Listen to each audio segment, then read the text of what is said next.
me show you this case I saw today. Yes. And I don't know how often you get to see this. It's definitely something that at some point we need to make everybody informed. So this is young lady, very healthy, and she has a history of wearing this tongue ring, right? And this is a picture of your tongue ring. So she's been wearing it for what now, 2 or 3 years. And I wanted to show you what the gums look like on the inside of the lower teeth. In fact, this is the area that the tongue ring is actually rubbing on the gums. And over time, otherwise her gums are very healthy. She has developed this recession and now it's swollen. See, this area is swollen right here. So there's an infection in this particular area. And what made this case shocking was actually, if you take a look at the x-ray, so check this out, there's a significant bone loss. So we're now at a point that I'm going to have to talk to the patient about the possibility or the higher risk of her losing her tooth if left untreated. But thankfully, I think we're cutting it to a time that we can still reverse the big part of the damage that has been done. I mean, how often do you get to see this? Quite often, actually, with teenagers using tongue piercing. Yeah.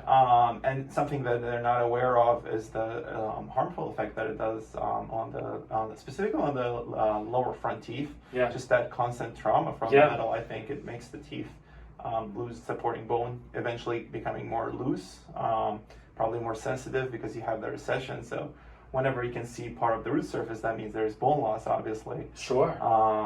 So how would you approach this case of treating this patient? Yeah, I mean, that's a great question. So here we're in a situation where, as you well identified, right, we're missing a couple of things. Not only are we missing gum, so we have the gum recession, the root exposed, which is a danger as itself, but we're also missing significant amount of supporting bone. So we basically have to build the bone back and add more gum to be able to cover the root and hopefully save the tooth in this particular situation. So my thinking process is, thankfully, with one procedure, I'll probably make a little opening to be able to access the infection area, clean out all the bacteria, and try and do some grafting, mainly bone grafting and soft tissue grafting. Thankfully, this is a localized small procedure with local numbing, and she was very nice in the chair. I think she's going to be very open to just working with local anesthetic, although, as you know, we do sedation if needed.